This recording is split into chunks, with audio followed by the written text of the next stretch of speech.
neste modelo de produção industrial, você não é a Estela, você é um número. Porque você vai ser tratada como eu, como qualquer um. Todos vão ser tratados da mesma maneira formal e impessoal. Então, essa é a impessoalização, né? Essa é a formalização da vida no mundo moderno. E dentro do mundo moderno se entende que isso é o que iguala as pessoas. Então, se eu disser, se você me pediu uma coisa, que eu abro uma exceção, eu digo não. Se eu abrir a exceção para ti, eu vou ter que abrir para a Nina, vou ter que abrir para a Raquel, vou ter que abrir para a Leda, vou ter que abrir para todo mundo. Então, eu não vou abrir para você essa exceção. Quando a gente fala isso, a gente sente que está sendo justo. E agora eu acho que isso se acerrou porque tem o sistema. O sistema não permite. Mas não tem aí um chefe, um gerente, um supervisor que possa fazer alguma coisa com o sistema. Lamento muito mencionar, o sistema não permite. Então, e a ideia que se tem nisso é que se está praticando a justiça. Que nós aqui no Brasil, a gente não aceita isso, a gente fala assim, mas isso não é justo. Não é justo, né? Por quê? Porque a gente teria uma outra concepção de igualdade, que é uma igualdade substancial. De que a vida pode nos colocar em situações vulneráveis, situações de fragilidade, e que, por isso, a gente pode tentar entender o que está acontecendo e dar um jeito. E todos podem ser beneficiados por isso. Mas é que, assim, se a regra é essa, mesmo assim, diante do que aconteceu com a Leda, seria justo a gente abrir uma exceção para a Leda, ver o que pode fazer por ela. Por quê? Porque ela foi acometida de uma situação imprevista, ela não tinha controle sobre isso, ela fala de não ter controle sobre isso, né? Ela não sabia que ia cair uma chuvarada, que ia inundar tudo, e que ela ia atrasar para assinar aquele papel. Gente, é muito injusto se a gente não fizer uma reunião de conselho e favorecer com que a Leda assine esse papel. Isso é um jeitinho. Existe no Brasil também uma disponibilidade de fazer isso e de entender que a generalização, a extrema formalização também pode ser injusta. Por quê? Porque a gente não está entendendo a igualdade como a igualdade que a norma cria. Mas é uma igualdade com relação a essa condição humana que é frágil. O jeitinho depende muito. Depende de quem pede, como pede. Depende de quem recebe o pedido e se decide ouvir aquele pedido. Então, não tem regra. A não regra é o jeitinho, total. Então, mesmo isso que ela disse, olha, se fosse outra pessoa naquela posição, talvez não acontecesse. Talvez não acontecesse mesmo. Então, essa relação entre quem pede e quem concede é algo muito importante. E tem um como aí também pedir. Porque dependendo de como você solicita, se você demonstra arrogância, por exemplo, o jeitinho não é cedido. Não tem jeitinho. Quando a pessoa demonstra arrogância, fala assim, lamento muito, minha senhora, mas a regra é essa para todos. O trabalhador brasileiro reage à arrogância evocando a regra. Mas quando aparece a fragilidade, a regra pode ser suspensa para favorecer aquele que foi considerado, aquela situação que foi considerada injusta, né, com relação à regra. Então, gente, isso é uma coisa tão linda da cultura brasileira que o objetivo desse capítulo aqui é dizer assim, gente, se a gente tem uma coisa tão inteligente, tão frenética, né? Fronesis, para Aristóteles, é aquele tipo de processo cognitivo que não é submetido à regra universal, a uma ideia universal, a um conhecimento universal.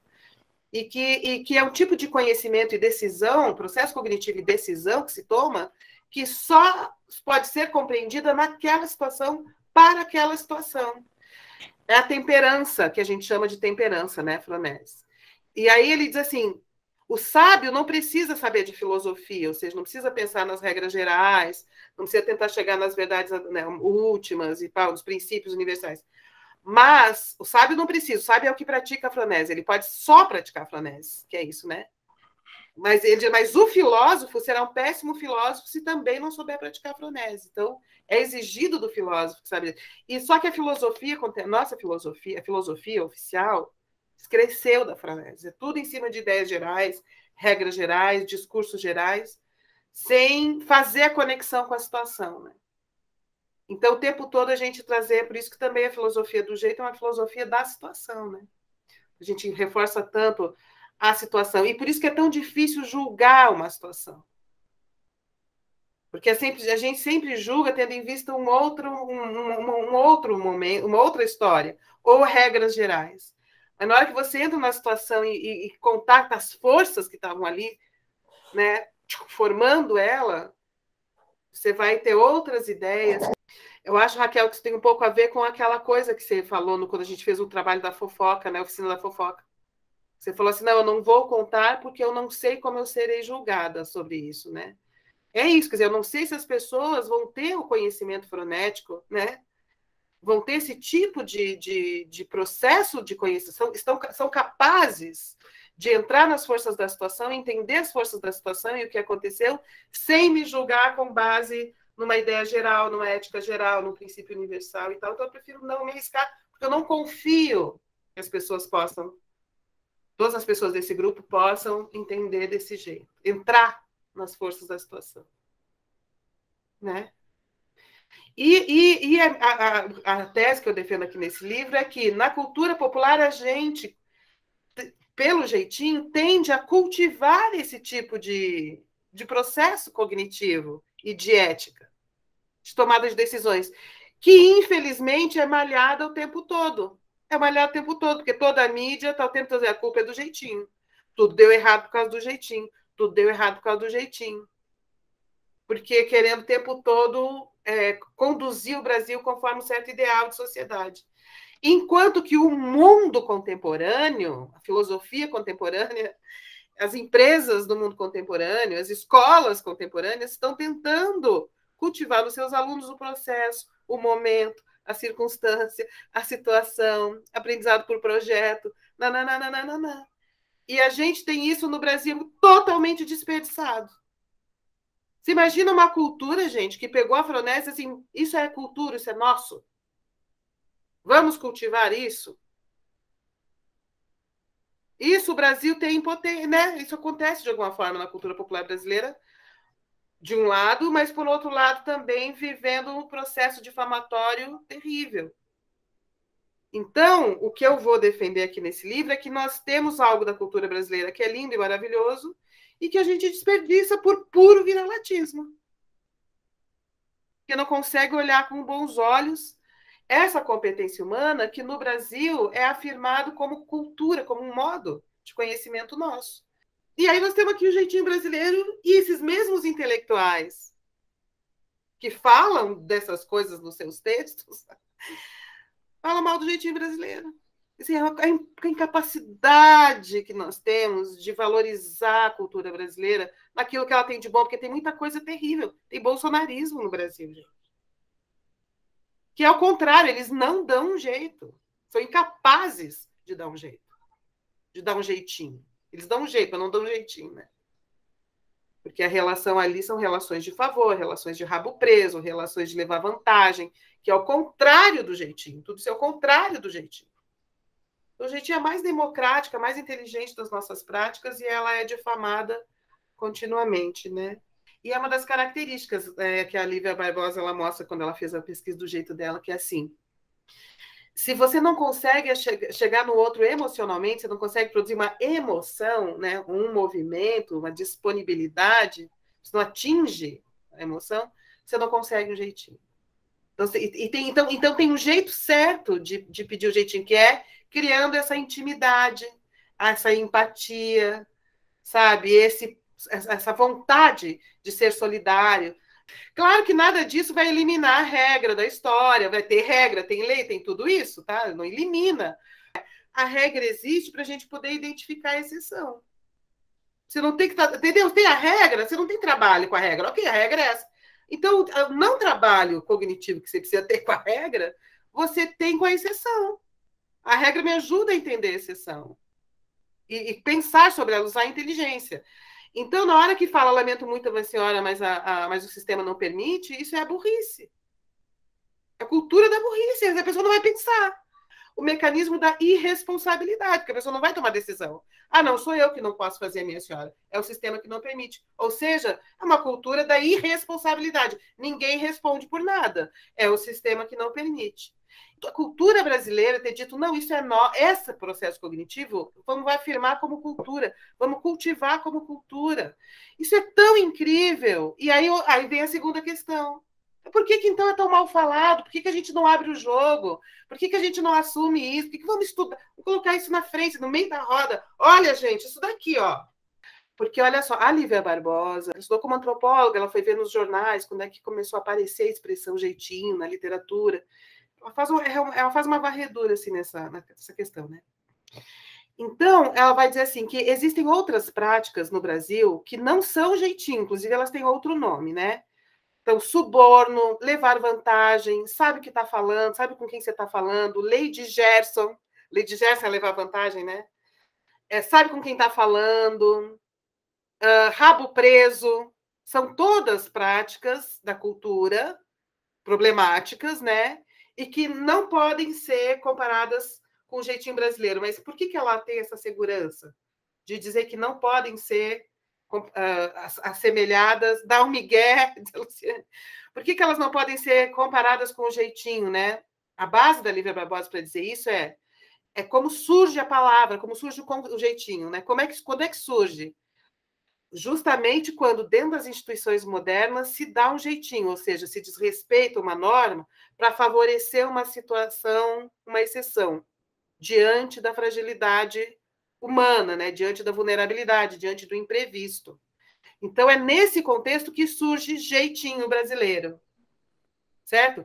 Então, ela vai dizer assim, se a gente for respeitar quando surge a nomenclatura, né? Quando o conceito surge, então não existe levar vantagem no jeitinho. Então, porque assim, por quê? Porque qualquer um pode ser beneficiado pelo jeitinho. Vão as relações afetivas, as relações emocionais, para uma universalização de qualquer um pode ser compreendido e receber uma exceção. Eu não preciso conhecer, não preciso ter rabo preso, não preciso saber quem é o pai, não preciso saber quem é a mãe. Essa pessoa não precisa estar devendo nada para mim, eu não preciso estar devendo nada para ela. Eu faço isso com qualquer um. Eu posso dar um jeitinho para qualquer um. Pode ser rico, pode ser pobre, pode ser branco, pode ser japonês, pode ser negro, pode ser mulher, pode ser homem, pode ser gay, pode ser qualquer um. Complicação daquela situação, né, é o que justifica aquela decisão situada, específica, irreproduzível, de uma vez por todas, só dessa vez, um marco no tempo. Ela pergunta assim, por que é que o jeitinho começou a ser falado em algum momento como a origem, como a causa dos males do Brasil, né? Quando era levar vantagem, chamaram de jeitinho. Quando era rabo preso, chamaram de jeitinho. Quando era dar uma de mané, chamaram de jeitinho. E teve uma elite brasileira colonizada, né? Que tinha essa ideia de que a industrialização, a modernização do Brasil ia fazer a gente se desenvolver, que a gente ia virar inglês, vamos usando essa metáfora. Agora nós vamos virar ingleses, a gente vai deixar de ser essa coisa atrasada, essa coisa indígena, negra, e vamos virar inglês com a modernização, seguir as regras. Então, ela diz que é toda uma ideologia de transformar o Brasil na Inglaterra, vamos dizer assim, né? Frente a uma outra coisa acontecendo radical da cultura popular, que era o jeitinho brasileiro, né? O modo como o povo brasileiro, na situação de trabalho, se adaptou às empresas modernas, à indústria, dentro desses ambientes de trabalho, e colocou a responsabilidade na cultura popular, no povo, a responsabilidade de a gente não se desenvolver, da gente não ir para frente, do Brasil não ir para frente. Então, é uma ideologia anti-povo, a falar mal do jeitinho, né? Por exemplo, levar vantagem é muito elite brasileira. Então, o jeitinho, que é super popular, né? O jeitinho é super popular. O jeitinho é uma coisa de gente pobre, gente fraca, no sentido, não tem poder. É preciso que a amiga da Maria Ercília chegue pro cara e fale assim, gente, olha o que aconteceu comigo. O cara morreu e eu não estou tendo direito. O que eu vou fazer? A gente fraca, a gente pobre, né? Então, mas que teve toda uma difamação nas mídias, que é uma forma de desqualificar o povo brasileiro, chamando tudo de jeitinho. Quando, na verdade, às vezes era apenas corrupção mesmo, apenas levar vantagem mesmo, apenas rabo preso mesmo, apenas suborno mesmo, e que não era o jeitinho. Como conceito, tá, gente? Quando o povo cria jeitinho, ele está criando um conceito para o troço. Ele está criando um conceito. E aí vem a elite brasileira, essas relações de poder horríveis, e difama o conceito criado pelo povo, né? Então eu também tenho esse trabalho de dizer assim, olha, esse conceito aqui é muito interessante. É o que Aristóteles chamou de froneses, entendeu? João da Silva, a Maria da Silva, chamou de jeitinho. O bancário chamou de jeitinho. O Lula lá na fábrica sem dedo chamou de jeitinho. Entendeu? Então, revalorizar esse conceito que nasce do pensamento popular e das práticas populares, né? Então, por isso que eu gosto tanto de defender o jeitinho como conceito, né? Que envolve essa prática específica. E eu não sei se é possível, gente, na história do Brasil, eu não sei se isso vai ser possível. Quem sou eu? Não sou ninguém, certo?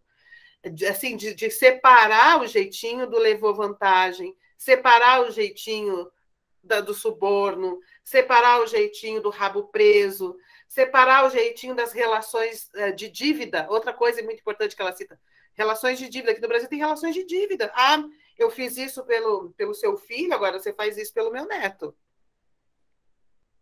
O jeitinho não é nada disso, porque o jeitinho não tem nome. O cara do banco não conhecia a amiga da Maria Ercília, não conhecia. Então, ele não fez isso por dívida de família, por relações de amizade, por relações de parentesco, porque ele estava devendo alguma coisa para ela, porque ele levou vantagem. Não, apenas porque a situação dela tocou universalmente, universalmente, como fragilidade da condição humana, vulnerabilidade da condição humana. Então é muito bonito o jeitinho, gente. A ética do jeitinho é muito bonito se a gente consegue fazer essa seguinte, quando a mídia, que é a mídia dos patrões, a mídia brasileira não é mídia do povo, é mídia dos patrões. Quando ela difama o jeitinho, ela está difamando o povo brasileiro. Ela está dizendo o que o povo faz não presta. Eu sim que sou erudito, estudei na Inglaterra, sou incrível, falo inglês, que sei o que é certo. O que o povo faz não presta. Então é uma forma de culpar o povo pelas mazelas do país. E aí, com isso, se esquece que tem capitalismo, que tem mais-valia, que tem exploração, que tem escravagismo, que tem racismo, que tem o machismo terrível, que tem assassinato de mulheres, que tem nananana. Ah, não, então qual é a culpa? É o jeitinho, ou seja, a culpa do Brasil não ir para frente é o jeitinho, ou seja, a culpa é do povo, não de quem explora o povo. Que não obedece o sistema, a lei. E o jeitinho ele entra para solucionar essa brecha que toda lei vai ter. Não como uma dificuldade de introjeção da lei. Isso, teoricamente, é muito importante, tá, Juliana? Então, existe no corpo humano a possibilidade de dar um jeito, isso é universal. É possível, o corpo humano dá um jeito. Em qualquer lugar do planeta. Pode dar um jeito lá no Esquimó, pode dar um jeito, a gente aqui pode dar um jeito, o índio Kaxinawá vai dar um jeito. O corpo humano pode dar um jeito, né? O jeitinho é um modo como isso aconteceu, como isso foi afirmado na cultura brasileira dentro das instituições modernas. Porque isso é bonito no Brasil, né? Como que no Brasil, a gente, nessa situação específica, dentro das instituições modernas, a gente disse, nós damos um jeito. Nós temos um jeitinho brasileiro. A gente dá um jeito, né? A gente afirmou isso como culto. O que o Brasil faz? O que unifica o cara que mora no Acre e o cara que mora no Chuí? Todos dão um jeitinho. Então, o jeitinho brasileiro é essa capacidade, né? Culturalizada, se afirmada como cultura, dizendo, nós fazemos isso. Isso é muito importante, é difícil, gente, quando vamos supor, se eu vou dar uma entrevista de 5, 10 minutos, muito difícil de explicar, até a preguiça de... Como é que eu vou explicar que tem uma ética no jeitinho? Agora que a gente está conversando há um tempão para explicar, olha quanta coisa tem que ser dita, quanto exemplo tem que ser dado. Mas existe uma ética no jeitinho, justamente porque não tem quem leva vantagem e ele pode ser concedido a qualquer um. E o que me interessa especificamente nesse livro aqui é um processo cognitivo de uma sabedoria de Froneses aqui na cultura brasileira, que por causa daquela situação histórica se definiu, surgiu, as pessoas fizeram uso e deram um nome, jeitinho. E a palavra jeito me interessa muito por causa do jactare, do lançar-se. A origem da palavra jeito é a mesma de jato, de jogo. Então, isso que você falou, essa inclinação para situar o problema do outro e ceder o jeitinho, cria um espaço no tempo, traz para o tempo, traz para o espaço uma característica temporal. É um corpo que cria um espaço no ritmo do tempo. Não é a espacialidade universal, absoluta. Sabe? O espaço. Pum! E as coisas estão acontecendo ali dentro daquele vazio espacial. Na hora que acontece o jeitinho, o espaço ganha singularidade, ele ganha ritmo, ele ganha tempo, ganha temporalidade. Muito bonito.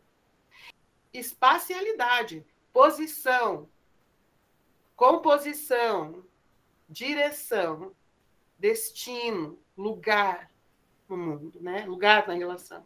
Então, quando a gente fala em atitude para o Gaiarsa, a gente está falando de espacialização. De um espaço próprio que tem uma história que está interagindo com uma fronteira, com outro lugar, atualizando ou não. E o que é o espaço absoluto? Chegou até às 5 horas da tarde, se não chegou, não tem mais inscrição. Isso é um absoluto. Percebe? Isso cria uma espacialidade, uma imagem de espaço imexível, universal, total. Tum! Pá! Então, o teu movimento ali dentro é só um possível. Né? Lamento muito, minha senhora, mas o sistema não permite. Essa é uma espacialidade. Você está disposto dentro de uma grande bacia cósmica de aço. Né? Aí, na hora, alguém se inclina, né? E fala, mas o que aconteceu? Forma-se um lugar, né? E aí você, ao invés de imaginar que está dentro de uma bacia cósmica, você começa a imaginar o que aconteceu com a pessoa. Ela estava vindo na rua, aí teve a enchente, aí o ônibus que ela estava foi levado, aí ela teve que descer, aí ela saiu correndo, aí conseguiu, não sei. Aí você começa a mapear um troço que tem ritmo, que está sendo tecido, que está acontecendo, que chegou até ali. Caligares, 2000, página 79. Vê no jeitinho a consequência dos nossos problemas com a função paterna. Esta seria o que me limita, me coíbe e, por assim dizer, em troca, me outorga uma cidadania, um lugar simbólico e alguns ideais de referência. Isso aqui é a definição da função paterna, tá? Para a psicanálise é isso. Ela limita, né? Quer dizer, a lei, a função paterna é a lei, a introjeção da lei, dessa lei do coletivo, essa lei simbolizada, né? Essa lei que nos coloca no mundo com o outro, que nos socializa, né? Então, ela me limita, me coíbe, mas também me concede uma cidadania, né? Eu passo a ser sujeito. Por que sujeito? Porque submeto à lei, né? Um lugar simbólico, né? Então, quem eu sou para o outro no mundo, né?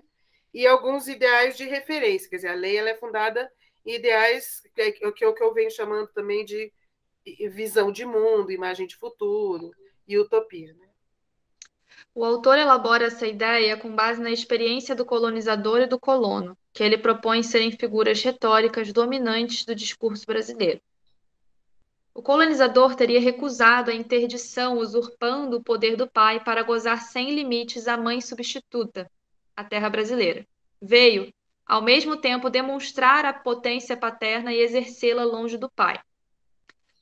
Enfraquecida a função paterna, seu imperativo é gozar sem limites, mas vive frustrado porque goza num corpo substituto e não naquele que realmente deseja, a mãe Europa. Então é como se o colonizador, muito dele, usurpa a função paterna não para exercer a lei, mas para estuprar uma mãe substituta. Eu não sei quanto de científico tem nisso, né? Mas olha que interessante isso, como uma roteirização, né? Como que é interessante. Então, o que acontece? Quem se sente autoridade no Brasil se sente autoridade derrubando a lei. Não, se eu sou autoridade, então o que é? Então eu estaciono onde eu quero, eu ocupo 2 vagas na farmácia. E a gente identifica a autoridade não da pessoa que se submete à lei, mas da pessoa que usurpa a lei para abusar dos outros. A gente fala, esse é autoridade. Para ser autoridade, tem que ser assim. Então, essa figura retórica, né, do colonizador diz assim, este país não presta. Quer dizer, eu faço tudo que eu faço com o país, eu exploro, eu roubo, eu tiro os direitos do empregado, eu exploro o escravo, o empregado doméstico, eu torturo todo mundo, eu faço o diabo, mas não presta por quê? Porque eu estou estuprando a mãe substituta, a Geni, é só uma puta. Que eu faço o que eu quero com ela.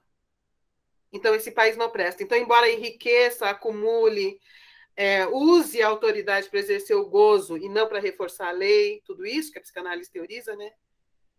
Então, embora isso é a perversão, né? E não faz essa corrupção, essa é a corrupção. Esse parágrafo aqui seria a voz da figura retórica do colonizador, né? Como que ele experimenta a lei e a autoridade pelo abuso. O que diz que ele é autoridade é que ele é abusivo. Ele mata, ele faz o que quer, né? Ele sente que é autoridade ao desprezar a lei. Ou seja, usurpar o lugar do pai, ou seja, assumir a posição de autoridade para exercer o abuso. Isso na fundação do Brasil.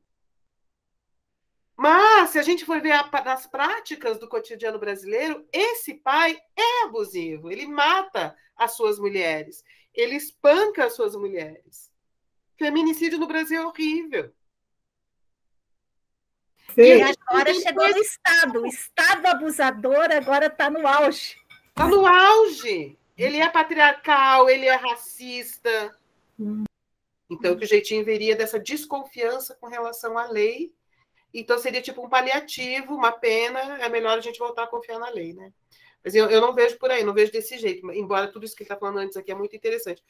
O colono veio para encontrar um novo pai, que lhe desse um nome com o qual pudesse se afirmar como sujeito.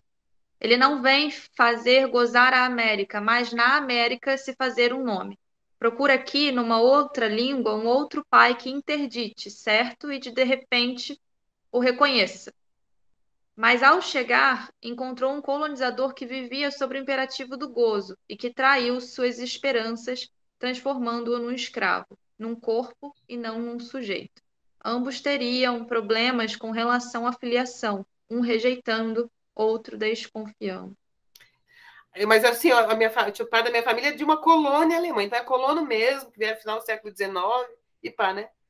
Então, aí eles chegam aqui, e a história lá foi bem essa mesmo. Chegam aqui achando que vão se submeter, então, ao novo pai, ou seja, ao conjunto de regras que vai favorecer para eles a reorganização da vida, ou seja, um pai, né, no sentido simbólico, né? Gente, olha, isso aqui é tudo teoria psicanalítica, a gente está usando a linguagem da psicanálise, nós não precisamos ser psicanalistas, mas vamos entender a viagem deles, né? Que ajuda a ter uma série de ideias interessantes. Aí a gente chega aqui o colono, quem que ele encontra?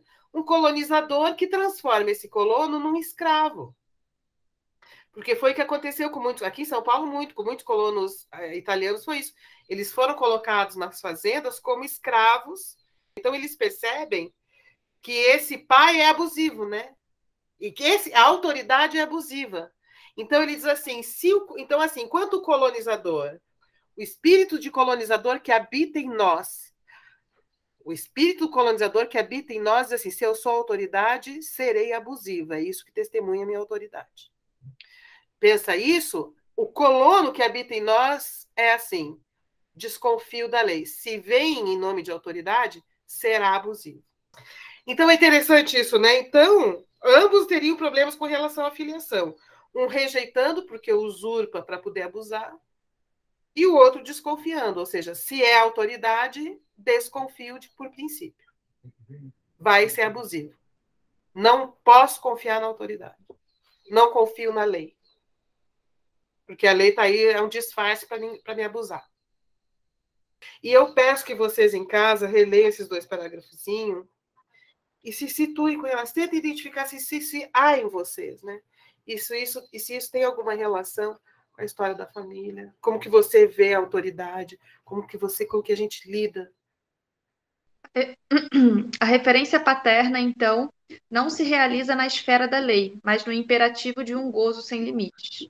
Fui desenvolvendo a ideia de que a função paterna aqui no Brasil é pedido que se legitime, não me limitando, mas, ao contrário, me presenteando com a sua prodigalidade. Olha que interessante isso. Fui desenvolvendo a ideia de que há uma função paterna aqui no Brasil, é pedido que se legitime, não dando limites. Se a função paterna é justamente dar contorno, né? Mas, ao contrário, me presenteando com a sua prodigalidade. Então, olha só, o Conrado Caligari, gente, é um italiano, psicanalista, que veio para o Brasil chiquérrimo. Imagina, o italiano, psicanalista é chiquérrimo, né? No Brasil. O italiano, aí ele vai escrever na Folha de São Paulo, ele vira um psicanalista chique da classe média, assim, Conrado Caligari, né? O cara é legal, tá, gente? Não estou falando isso pensando nele. Eu estou pensando nessa imagem que se constrói aqui no Brasil dele. Você é especial. Que é essa coisa foda do Brasil, que é o ser especial. O ser especial. Eu sou uma pessoa especial. Aqui no Brasil, né, a classe média não vive sem se sentir especial. Porque é no sentir-se especial que ela incorpora essa figura retórica do colonizador, né? E se sente autoridade, se sente grande. Quer dizer, o pai não é reconhecido na capacidade de instaurar a lei, mas na prodigalidade do gozo. Entre nós, o pai renegou sua filiação para usurpar o lugar do pai e gozar sem limites a mãe substituta, a terra brasileira. Com isso, renegou sua condição ideal. Portanto, responder ao mandamento paterno seria então, paradoxalmente, burlar a lei, qualquer lei, numa inevitável desintegração do tecido social. Nelson Rodrigues. Perversão do Nelson Rodrigues. É tudo gente de bem, classe média, pessoas, famílias de bem, que no subterrâneo experimentam o poder no abuso. Para esse psicanalista, o jeitinho é um epifenômeno da marginalidade, não somente ligado ao comportamento do colonizador explorador, mas também ao do colono. Para quem burlar a lei é afirmar-se como sujeito contra uma lei a serviço do gozo, que pretende reduzi-lo a um corpo como escravo, pois a lei necessariamente só pode aparecer como a expressão de uma violência e sustentada por ela. Entende? Porque daí, aí depois de dizer esse monte de coisa maravilhosa, o que o Caligares conclui? Que o jeitinho é isso. O jeitinho ou vai ser um abuso, tipo, eu mereço ser exceção, ou ele vai ser o colono dizendo, eu não acredito na lei porque ela vai me transformar num corpo, não num sujeito. Ela vai me transformar em escravo, vai me estuprar. A lei vai me estuprar e vai me transformar no escravo. Então, eu não acredito na lei, vou dar um jeitinho, tô nem aí pra lei. Vou resolver as coisas aqui sem me submeter à lei, sem ser abusado, sem ser explorado, sem ser massacrado, sem ser estuprado, sem ser escravizado. Sem ser transformado apenas num corpo a ser usado, né? Então, a gente já falou aqui antes, por onde que o Conrado Caligari está errado aqui também. Porque a gente já viu que, quando surge esse conceito, jeitinho, da cultura popular, não tem nada a ver com abuso, não tem nada a ver com levar vantagem, não tem nada a ver com rabo preso, não tem nada a ver com relações de dívida, não tem nada, eu te dei, agora você me dá, não tem nada a ver com isso, né? Surge naquele contexto que eu falei para vocês, da industrialização, as pessoas, né? É um outro contexto de surgimento em que ninguém leva vantagem.